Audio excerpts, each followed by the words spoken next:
네, 안녕하십니까. 성균관대학교 문철우입니다. 좋은 자리 이렇게 초청 주셔서 감사드립니다.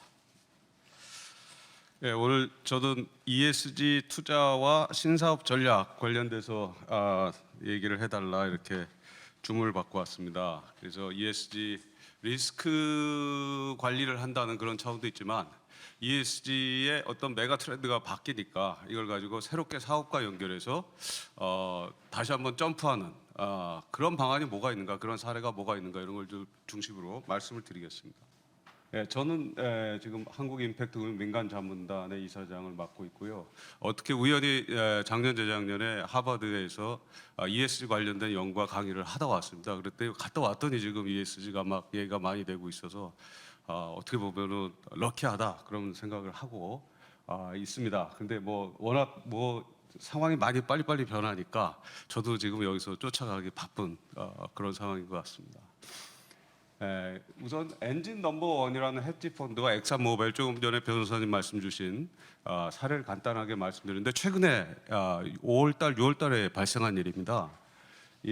우선 그 사례를 말씀드리기 전에 ESG 투자자 관점에서 조금 전략적인 선택을 말씀드리면 요거가 백그라운드가 돼야지만 어떻게 돌아가는가 좀 이해하시기가 쉬울 것 같은데요.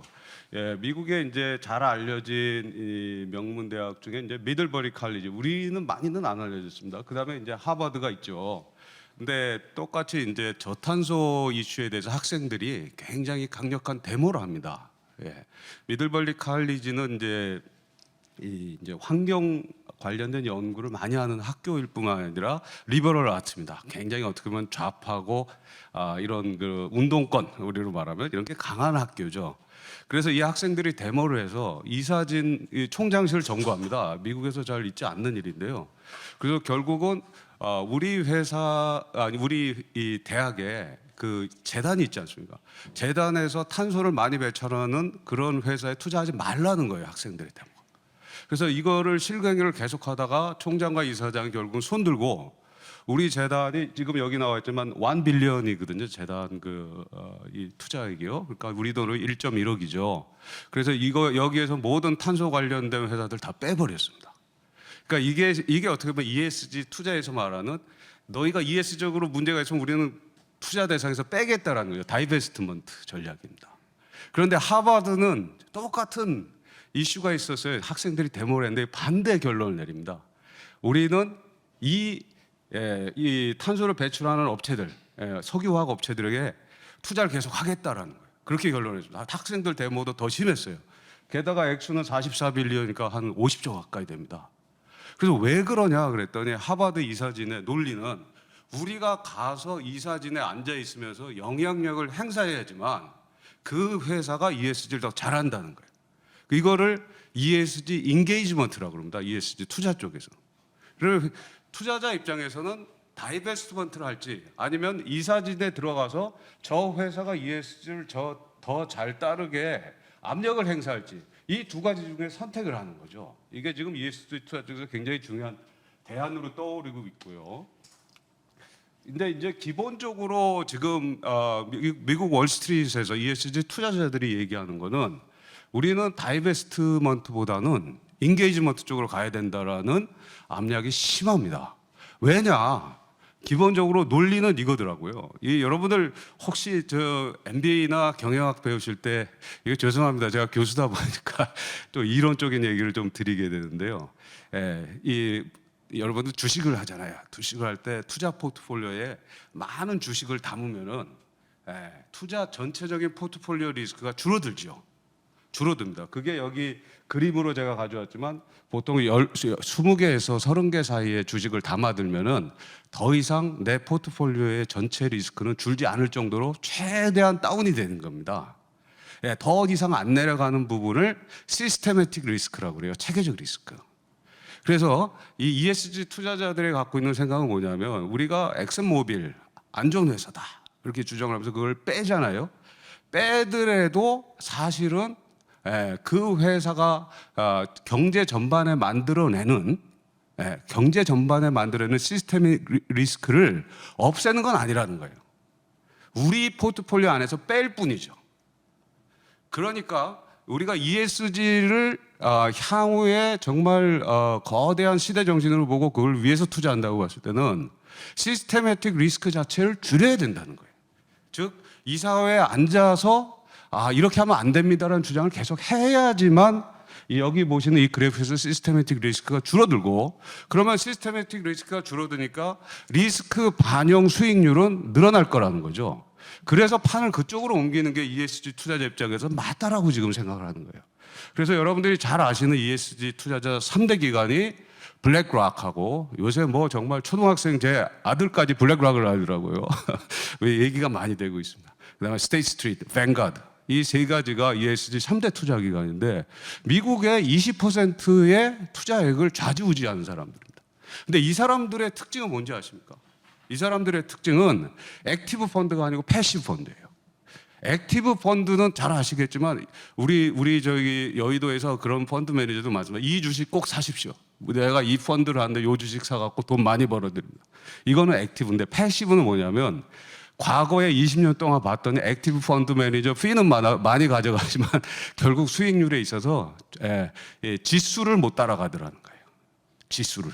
그래서 은퇴자 지수는 이제 우리 주가 지수 자체잖아요. 그래서 주가 지수 전체를 따라가는 걸 패시브 펀드라고 그래요.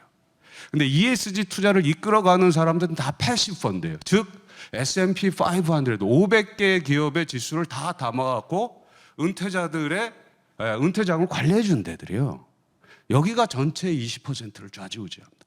이 사람들은 그래서 유니버설 홀딩을 갖고 있어요. 시장 전체를 들고 있는 거예요. 그러니까 누구를 빼고 누구를 넣고 할 수가 없어요. 그러다 보니까 할 수 있는 게, 우리 전체적으로 시스테매틱 리스크를 낮춰야죠. 우리가 돈을 벌잖아. 리스크 조정 수익률이 높아지잖아. 그러면 어떻게 해야 되냐? 그러니까 블랙락의 레리 핑크가 편지를 날리고 자꾸 리스크를 줄이는 그런 노력을 하는 겁니다. 거기에 대해서, 그리고 그렇게 해서 시장을 좌지우지할 수 있는 영향력을 갖고 있어요. 셋이서 합치면 20%예요. 그러다 보니까 인게이지먼트로 가고 하자라는 게 해외에서 지금 3, 4년 전부터 계속 이슈가 되고요. 그다음 우리나라에도 왔죠. 우리나라에도 몇몇 기업들이 이제 벌써 편지 받고 대응 전략을 지금 세워야 되고, 그렇죠. 그 압박이 그런 배경에 있다라고 이제 저희는 이제 생각을 하고 있습니다. 이제 이 체계적 리스크를 줄이는 방법이 더 좋다, 이렇게 판단을 하고 있는 게 아니냐, 이렇게 보이고요. 그래서 이제 일반적으로 ESG 투자자들이 기업에 압력을 넣는 방식은 두 가지 유형입니다. 첫째는 아까 말씀드린 게 다이베스트먼트인데 그거는 빼고요. 인게이지먼트 입장에서는 프렌들리하고 핫스타일이 있습니다.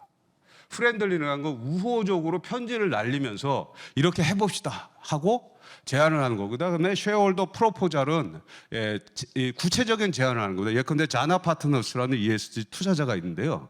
자나. 근데 여기가 애플, 우리 스마트폰 애플에 가서 이게 애들이 과몰입하잖아요. 스마트폰에 과몰입의 문제가 있죠. 그래서 애플한테 주주로서 제안을 한 거예요. 그거 굉장히 안 좋은 거다. 그러니까 너희가 알아서 애들이 더 이상 보면은 뭐 이렇게 시간을 끊어주게 하는 그런 스크린 타임이라는 그걸 하라라고 주장을 한 거예요. ESG 투자자가. 그리고 결국은 애플이 받아들입니다. 이런 것들은 굉장히 프렌들리한 거예요. 경영진과 어떻게 보면 계속 회의를 하면서 조정할 수 있는 기회를 주는 거고요. 근데 이것이 잘 안 될 때 핫스타일로 보통 넘어갑니다. 핫스타일로 넘어가는 경우를 제가 오늘 말씀드릴 텐데요. 이게 최근에 이슈가 많이 되고 있는 소셜 액티비스트예요. 액티비스트 펀드라는 거는, 소셜 액티비스트 전에는 대부분 어떤 거냐면 헤지 펀드들이 주식을 많이 매입한 다음에 회사의 어떻게 보면 경영 전략 방향을 바꿔라. 그죠? 안 바꾸면은 안 된다, 이렇게 위협을 하다가 결국은 회사의 이사진을 갈아치고 그다음에 본인들이 원하는 식으로 경영을 해서 회사 가치를 올리고 그다음에 팔고 나가는 식이었어요. 그래서 안 좋은 인상이 있었어요. 근데 소셜 액티비스트는 그게 아닙니다. 우리가 원하는 회사의 ESG적인 방향을 바꾸세요. 안 바꾸면 우리가 주식을 매집해서 이사진을 바꿔치고 그래서 경영 방식을 바꾸도록 하겠습니다. 이 얘기입니다. 그래서 이게 핫스타일한 우호적이지 않고 적대적인 방식으로 바뀌고 있고요. 최근에 많이 일어나고 있습니다. 그래서 이번 5월 달에 일어난 일인데, 엔진 넘버원이라는 거는 여기 제임스 크리스라는 친구가 실리콘밸리에 이제 이 IT 쪽의 전문가였는데요. 창업자였는데 나와서 조기 은퇴하다가 뭐 할까 그러다가 이 헤지 펀드를 만들었습니다. 엔진 넘버원은 엑스모빌의 0.02%뿐이 갖고 있지 않는 아주 지분이 작은 투자자로 진입을 하는데요. 이 사람이 엑스모빌에 진입해서 바꾸기 위해서, 회사를 바꾸기 위해서 자그마치 1년 반을 엑스모빌만 연구하고 어떤 이사진을 선임할까 거기에 대해서 노력을 1년 반을 해요. 네, 그 대단하더라고요. 이사를 누구를 심을까라는 걸 고민하고 연구하기 위해서 뭐 뉴욕까지 왔다 갔다 하면서 굉장한 노력을 합니다. 그래서 0.02%를 들고서는 결국은 엑스모빌이 너희들이 ESG를 한다고 그러나 진정성이 없다. 나는 너희들이 바뀌었으면 좋겠다. 처음에 이제 레터를 띄우죠. 그런데 이제 반응을 안 하고 어떻게 보면 뭉갰죠. 예, 그러자 결국은 엔진 넘버원이 이제 프락시 경합을 합니다. 프락시 경합이라는 것은 주식의 수에 기반해서 이사진을 세우는 거죠. 근데 엑스모빌은 거기에 대해서 또 반대를 하고요. 그래서 자기의 주를 모으려고 그러고 엔진 넘버원은 열심히 해서 이제 주주들을 설득하는 노력을 하고 이 홍보 과정에서 돈이 굉장히 많이 들었다 합니다. 그래서 결국은 이 엔진 넘버원의 주장을 조금 보면은 회사가 엑스모빌이 전 세계적으로 제일 큰 회사 중에 하나였지만 최근에 주가 성과가 낮아지고 있고 이는 장기 가치를 위한 전략 수정에 있어서 실패하고 있는 거 아니냐. 그 다음에 더 중요한 거는 자본을 배분하는데 규모를 확장시키고 있다. 규모를 확장시킨다는 것은 뭐예요? 결국은 정유, 그죠? 그 다음에 석유화학 관련된 시설에 투자한다는 건데 이것은 탄소를 더 배출하겠다는 거죠. 예, 그렇게 하는데 이거 대응적으로 탄소 배출을 줄이겠다는 거에 대해서는 별로 얘기가 안 나오는 거죠. 그래서 이 자원 배분의 규칙이 지금 우리가 원하는 방향하고 반대로 가고 있다라는 주장을 엔진 넘버원이 하고요. 그 다음에 저탄소 진입 준비도 안 하고 있다. 앞으로 지금 여러 걱정들이 많은데 엑스모빌은 거기에 대해서 우리는 이렇게 해서 저탄소 전략으로 가겠다라는 전략을 제시하지 않고 있는 거예요. 공시를 하라고 해도 잘 안 하고요. 그래서 이런 부분에 대한 우려, 그 다음에 환경 문제와 저탄소 사업을 이해하는 이사진이 없다. 이사진 안에. 그래서 이사진을 바꿔야 되는 거 아니냐. 이런 주장을 합니다. 그런데 이제 문제는 0.02% 주식을 갖고 어떻게 이사진을 바꾸냐 이거죠. 근데 6월 초에 바꿨습니다. 4명의 이사진을 바꿉니다. 13명 이사진 중에서 4명을 엑스 넘버원이라는 이 조그만 다윗과 골리앗의 싸움이죠. 하는데 여기 이제 여러 가지 이 우려라든지 뭐 이런 거 있는데 그렇게 하게 된 이유가 아까 말씀드린 ESG 3대 투자자, 블랙락, 뱅가드, 스테이트 스트릿이 엑스모빌의 20%를 갖고 있었어요. 근데 이 사람들이 엔진 넘버원에 손을 들어준 겁니다. 거기서 뭐 계속 전화를 하면서 서로 이제 조정을 했는데 결국은 합의해서 우리 엑슨모빌에서 이제 하는 방식으로 이사진을 뽑겠다 하고 이제 결론을 내립니다.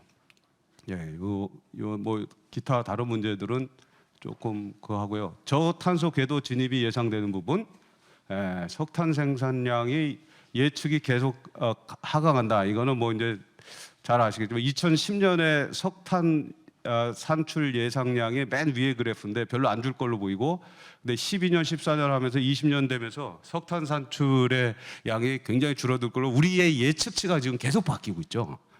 그만큼 빠른 변화가 저탄소 쪽으로 이루어지고 있다.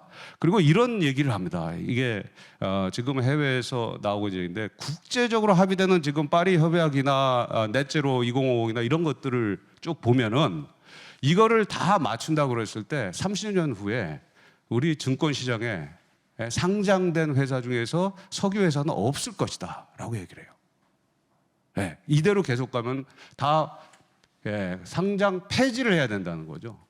그만큼 규모가 나올 수가 없다는 거죠.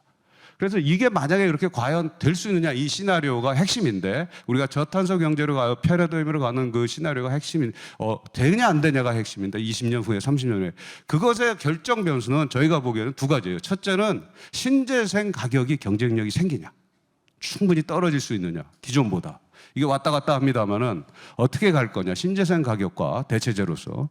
두 번째 변수는 기본적으로 뭐냐면 탄소 가격입니다. 예, 카본 텍스, 카본 프라이싱. 이게 톤당 125불이다, 톤당 100불, 75불, 25불 다양한 시나리오가 있지만 프라이싱을 하게 되느냐, 안 돼. 그 프라이싱을 할 때 시장이 성립할 수 있느냐, 아니면 정부에서 이거를 지원금을 줄 수 있냐. 두 가지 루트뿐이 없습니다. 근데 이것이 카본 프라이싱 마켓이 성립할 수 있느냐, 빨리 성립할 수 있느냐. 여기에 대해서 지금 큰 글로벌 트렌드에서는 이게 핵심 의사결정 변수입니다. 이것이 된다 그러면은 지금 말씀드린 대로 저탄소 경제 진입이 굉장히 빨라질 것이다. 그다음에 ESG 기반에서 신성장 사업을 어떻게 하느냐, 요거 두 가지 사례를 제가 가져왔는데요. 시간 관계에서 굉장히 짧게 말씀드리겠습니다. NL이라는 거는요, 우리나라의 한전과 같습니다. 이탈리아의 공기업인데요, 전력 생산을 하던 데인데, 여기가 전력 생산은 여러분들, 우리 이제 저탄소 경제의 핵심은 전력으로 가는데, 전력이 전부 이 탄소를 배출하지 않는 방식의 에너지원을 써야 된다는 게 저탄소 경제 패러다임의 원리잖아요. 근데 회사가 그렇게 전력을 생산하다가 지금은 저탄소 경제로 빨리 변신하면서 신재생 이모빌리티 에너지 관리 기업으로 변신했습니다. 그래서 최근에 5년간 이런 변신을 하고요. 여기 결국은 산업 구조의 근본적인 변화를 빨리 먼저 타는 거죠. 결국은 게임은 이런 것 같습니다. 10시 기차가 있고 11시 기차가 있고 12시 기차가 있는 거예요. 10시 기차를 먼저 타는 사람이 누구냐? 벌써 기차는 떠나가고 있고, 그랬을 때 후발주자들은 어떤 경쟁력에 있어서 문제가 생길 것인가, 이 이슈가 되는 거죠. 그래서 NL의 사례는 기존 경쟁력을 레버리지 하면서도 신성장 사업으로 변화시키는 성공 사례다, 이렇게 보고 있습니다. 예를 들면 B2G, 여러분들 요새 많이 얘기가 됐죠. 스마트 시티나 B2G 사업에 있어서 뭐 닛산과 협력하고 해서 굉장한 큰 사업들을 벌이고 있어요. 이제 이 전력만 생산하는 게 아니고 비이클 투 그리드, 우리 전기차가 나오니까 전기차가 에너지를 충전하고 있다가 그것을 집에다가 다시 뽑아 쓸게 하는 이런 사업으로 지금 진화하고 있죠. 우리나라 현대차도 지금 하고 있고요. 신재생 100%라고, 이게 ESG 투자자하고 연결되는 게 재밌습니다. 예를 들어서 NL이 지금 1.5빌리언짜리 본드를 발행했는데, 그린 본드죠. 55% 신재생으로 2021년까지 목표를 갈 것이다라고 약속을 했는데, 시장에, 자본시장에 이것을 마칠 경우에는 낮은 금리, 그다음에 이것을 요 ESG 목표를 못 맞추면은 금리를 올려서 주겠다는 약속을 1.5빌리언짜리 본드를 발행해서 한 거예요. ESG 투자자들이 이거 받아줬습니다. 그리고 이게 미국 시장에서 했고 지금 유럽 시장에서도 똑같은 식으로 지금 하고 있어요. 그만큼 ESG 목표를 갖고 한다고 그랬어요. 이것에 돈을 내겠다. 본드가 되든 아니면 블랙락 같이 주식 투자가 되든 간에 이것을 하겠다는 돈들은 많이 남아있다. 그리고 이것들이 엄청난 유인이 되고 있다. 이렇게 볼 수 있겠습니다. 솔베이는 벨기에의 소다 애쉬, 우리 저 유리 만드는 데 쓰이는 그거죠. 그 전 세계에서 소다 애쉬 제일 많이 하는 데는. 근데 소다 애쉬가 탄소 배출이 많아요. 그러다 보니까 이 회사도 최근에 그 소다 애쉬 사업은 캐시카우거든요. 근데 그거 이제 슬슬 접어야 되는 거 아니냐. 그 100몇십 년 동안 소다 애쉬만 전 세계적으로 하던 회사인데 접어야 되는 거 아니야. 그러면서 컴포짓 사업, 재료 사업, 신소재 사업 쪽으로 지금 돌아가고 있어요. 그쪽으로 하려고 그러는데 우리가 돈이 많이 드니까 이 소다 애쉬 사업을 우리 버리자. 그래갖고 올해 3월에 소다 애쉬 매각을 하다. 매각을 해서 결국은 그 돈이 뭐 2.5빌리언이든 3빌리언이든 지금 밸류에이션이 되고 있는데, 그 돈을 갖고 신소재 사업으로 들어가자라고 하고, 이것에 대해서 지금 자본시장에서 반응이 굉장히 더 좋습니다. 그래서 ESG 투자라는 것이 우리가 탈탄소를 하면서 저탄소 경제로 신사업을 옮겨가는 데 있어서 플러스 요인으로서 지금 도움을 주고 있다. 굉장히 좋은 기회다라는 생각이 많이 들고 있습니다. 감사합니다.